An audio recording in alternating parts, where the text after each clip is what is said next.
Ótima tarde, senador. Muito bem-vindo aqui aos 60 Minutos de Notícias. Muito obrigado por falar conosco aqui nesse dia 24 de dezembro. Ótima tarde, uma grande honra falar com todos vocês mais uma vez e espero aí ser esclarecedor nas respostas. Senador, eu já gostaria de começar primeiramente perguntando para o senhor quais foram os projetos ou as aprovações no Senado mais marcantes para o senhor ao longo desse ano de 2021 e, claro, como não poderia ser diferente, já pensando em 2022, saber do senhor como que estão as articulações de novos nomes para o Partido Liberal. Olha, a avaliação é super positiva. O Congresso Nacional fez um trabalho ímpar junto às mensagens que foram enviadas pelo Poder Executivo, tanto na abertura de espaço para créditos, né, na parte de infraestrutura. Nós apoiamos aí a lei do saneamento, o novo marco do saneamento básico, lei de liberdade econômica, agora o novo marco das ferrovias, cabotagem, quer dizer, muita coisa, em especial voltado para a infraestrutura, que sempre foi um gargalo do nosso país. O investidor chegava aqui e tinha muita preocupação, em especial com a insegurança jurídica. E isso o governo conseguiu resolver. Agora temos regras claras, vários leilões já aconteceram, tanto na infraestrutura como na parte de óleo e gás também, todos com grande sucesso, tirando o peso do Estado de cima desses grandes empreendedores, esses que geram os empregos, e ainda trazendo aumento de arrecadação para a União. Então foi um ano muito positivo, falei apenas algumas das várias iniciativas que foram aprovadas, que estão valendo a partir de agora. O resultado disso é que já temos mais de 700 bilhões de reais contratados pela iniciativa privada para que sejam aplicados aqui no Brasil, em todas essas áreas, como eu falei. Então, é uma prova de como o governo Bolsonaro resgatou a credibilidade perante os investidores, tanto aqui do Brasil quanto lá de fora.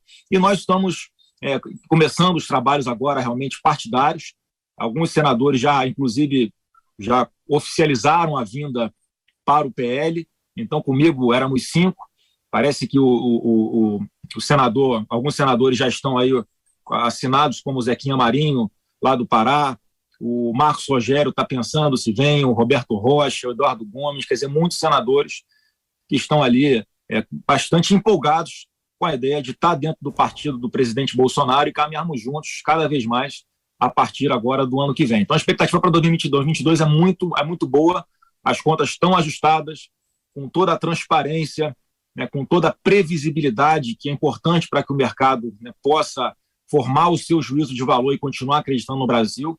Cada vez mais mostramos que estamos longe de qualquer tipo de insolvência. Então, o Brasil, sem dúvida alguma, como eu ouvi, né, sou testemunha ocular das missões oficiais que foram feitas pelo presidente Bolsonaro, pelo menos na que eu estive presente junto com ele no Oriente Médio, todos os países, sem exceção, falando em ampliar os investimentos aqui no Brasil, até dobrar os investimentos aqui, porque são muitas oportunidades e a forma como está o câmbio torna o Brasil ainda mais atrativo para esses investimentos estrangeiros. Senador, nós temos aqui nos estúdios conosco o nosso comentarista Felipe Bueno, aqui na sede da Jovem Pan News em São Paulo, na Avenida Paulista, e também direto de Curitiba, nosso comentarista Paulo Pozonoff. Primeira pergunta que eu gostaria de redirecionar para o senhor é de Felipe Bueno. Senador, prazer falar com o senhor, muito boa tarde. Aproveitando que o senhor falou em trabalho partidário, trabalho político, já visando a 2022, como cidadão, como parlamentar e também como integrante de um partido, como o senhor vê a aprovação do fundão eleitoral, chamado fundão eleitoral? Olha, eu votei contra, o deputado Eduardo Bolsonaro votou contra também lá na Câmara, o presidente Bolsonaro já havia vetado, mas é uma força que o Congresso tem, né, de, na sua grande maioria, entender que é importante esse dinheiro público para ser usado em campanhas. Eu, particularmente, sempre defendi que houvesse a participação privada das pessoas doando, né, dos seus recursos particulares, seja para partido, seja para candidato. Mas eu acho que o trauma que aconteceu durante o governo do PT, em que as empresas elas eram forçadas a fazer doações de campanha, senão não tinham suas obras que eles tinham vencido licitações durante o governo do PT. Eles não teriam essa verba liberada. Esse jogo deu, sim, uma guinada, vamos dizer, nesse assunto, na legislação dentro do Congresso Nacional. Já que a realidade hoje aqui não há a possibilidade de se fazer campanha com recursos vindos de empresas, esse que era o grande mote que abastecia as campanhas no passado. Eu nunca precisei desse dinheiro, nunca usei esse dinheiro de empresas, né, e agora também com esse fundão eleitoral, óbvio que isso, perante um momento de situação difícil financeira que o Brasil passa, faltando dinheiro para tudo, e a gente mesmo assim, respeitando o teto de gastos, a grande parte da população não consegue compreender como é que você usa mais de 5 bilhões de reais, em torno de 5 bilhões de reais, para você investir, usar em campanhas enquanto está precisando, aí estamos discutindo reajuste de servidores, né, precisamos continuar investindo aqui em infraestrutura, a gente quer fazer alguma obra que seja importante, tem dificuldade, a parte que nós temos disponível de recursos no orçamento, de uso discricionário, são muito pequenos. Então é difícil a população entender, mas foi uma decisão do Congresso. A gente vetar na democracia, não tem o que fazer. O presidente fez a sua parte, vetou. Alguns têm acusado o presidente de não ter feito força para garantir que o seu veto fosse mantido, mas não é verdade. Quem procurava o governo, os parlamentares que procuravam o governo, ou a mim, por exemplo, perguntavam qual era a nossa posição, eu era bem claro em dizer qual era a nossa posição, mas a maioria, a esmagadora, inclusive, entendeu diferente e optou por aprovar esse fundão eleitoral. E, mais uma vez, o cobertor é curto, né? Nós temos aí, por exemplo, a questão da Receita Federal, das bonificações que estão sendo discutidas e faltam recursos. Então, é óbvio que o nosso planejamento sempre foi o seguinte, aquilo que nós falávamos na campanha, menos Brasília, mais Brasil. E o Congresso participando de uma forma responsável diretamente do orçamento. Então, acho que ainda tem aí um prazo de amadurecimento para que o Congresso possa realmente definir quais são as prioridades, já que hoje no governo atual o Congresso tem muita autonomia e muita liberdade para mexer no orçamento.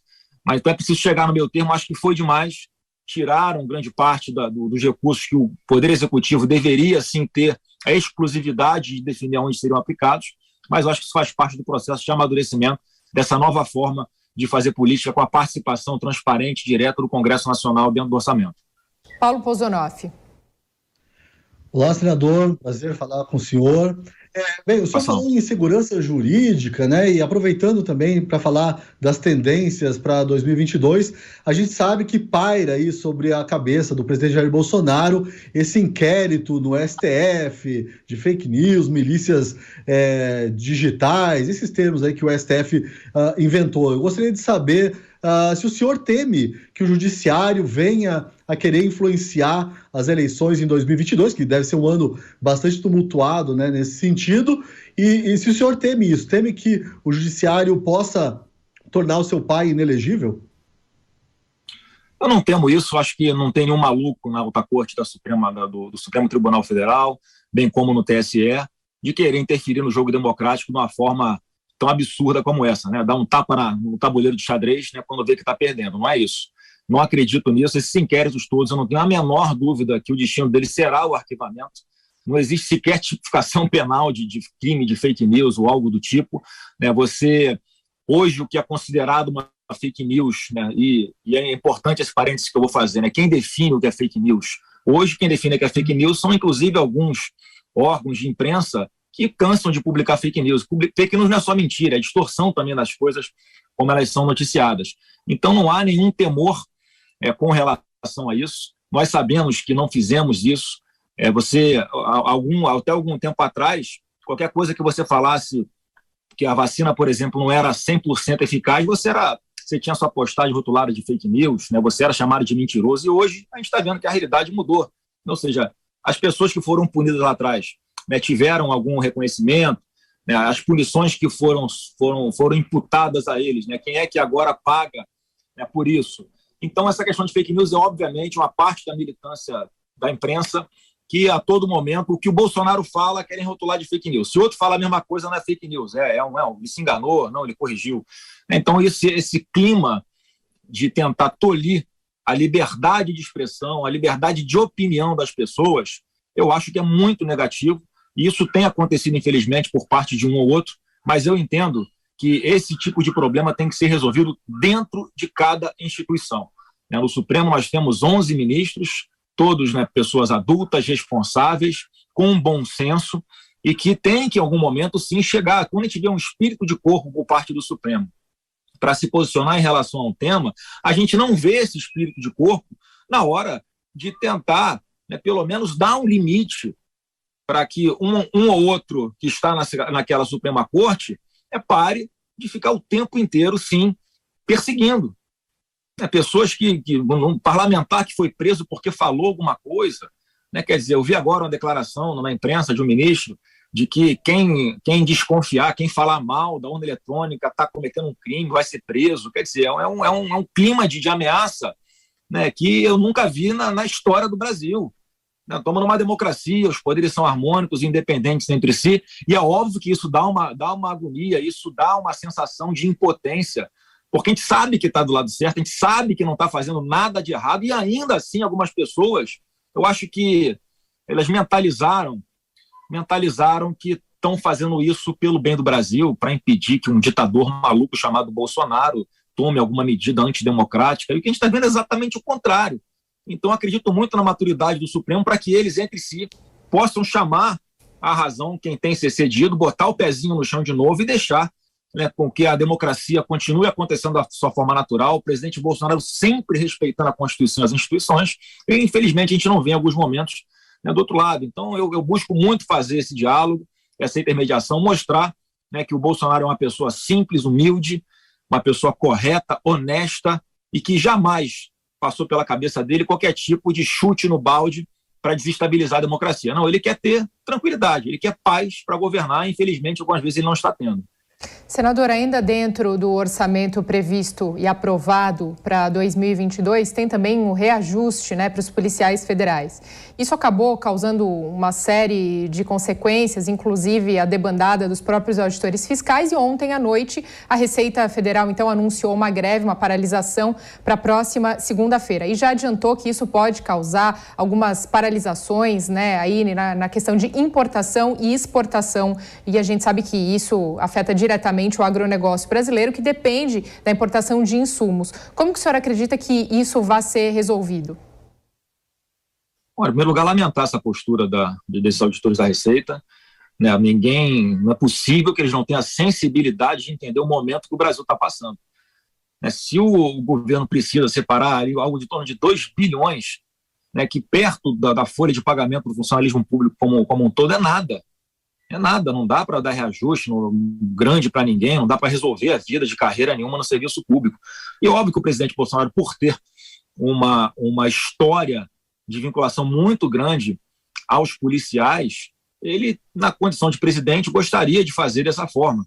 Mas é muito pouco. Eu também tenho que reconhecer, e eu sou testemunha ocular disso, que havia sim um acordo para que houvesse o pagamento da bonificação, que é o que eles estão pleiteando aí, aos auditores da Receita Federal, que, se você também olhar no todo do orçamento, não é algo altamente impactante. Né? Então, eu acho que isso, não sei qual vai ser o desfecho disso, eu estou no Rio de Janeiro, não conversei com o presidente Bolsonaro ainda, que estava tirando alguns dias merecidos de férias, já que ele trabalha de domingo a domingo, mais de 15 horas por dia, todos os dias, e desencontramos, não encontrei com ele pessoalmente ainda, não tive a oportunidade de conversar, mas eu acredito ali que vai chegar a algum consenso, né, porque é muito pouco, e você não vai dar para caminhar para uma solução para dar reajuste para todo mundo, isso aí é impossível. Então, ou você vai, né, garantir esse reajuste, esse valor que possa ser dividido entre as duas categorias, mas aí vão aparecer outras categorias que também merecem do mesmo jeito, e isso, né, vai gerar um impasse. Isso foi pensado, sim, antes aí enfim, de se pedir que houvesse essa separação desses recursos no orçamento, mas vamos ver qual vai ser a decisão. O ministro Paulo Guedes tem conversado bastante com o relator do orçamento, o deputado Hugo Leal, o presidente Bolsonaro, e eu não acredito que haverá grandes impactos, e fica aqui o meu apelo. O próprio presidente Bolsonaro já falou que esse recurso, a decisão sobre isso, já que gerou esse impasse, a decisão sobre o que vão ser feitos com esses pequenos recursos, né, que em tese iriam para os reajustes policiais, a decisão vai ser tomada a partir do ano que vem. Então não adianta eles ficarem em paralisação uma semana, 2, um mês, porque nesse momento de grande dificuldade ainda vem mais essa, né, de atrapalhar o bom funcionamento do nosso país, agora que a gente começa a dar aí o indício de uma arrancada da economia, grande geração de empregos, abertura de milhões de novas empresas. Quer dizer, eu acho que eu quero acreditar no bom senso das pessoas que estão à frente aí desse movimento na Receita Federal, que pensem um pouquinho no contribuinte, no desenvolvimento do país, né? E não tenho certeza, tem um salário que não tem ninguém passando fome na Receita Federal, vamos combinar. Ela não precisa botar faca no pescoço desse jeito e prejudicar tantos milhões de brasileiros por causa de um reajuste que é merecido, mas que no momento é impossível de se dar a todas as categorias ao mesmo tempo. Muito bem, nós conversamos então com o senador Flávio Bolsonaro, do PL. Senador, mais uma vez, muito obrigada por nos atender aqui na véspera do Natal, no dia 24 de dezembro. Eu que agradeço, um Feliz Natal abençoado a todos os brasileiros. Obrigada para todos nós. Agora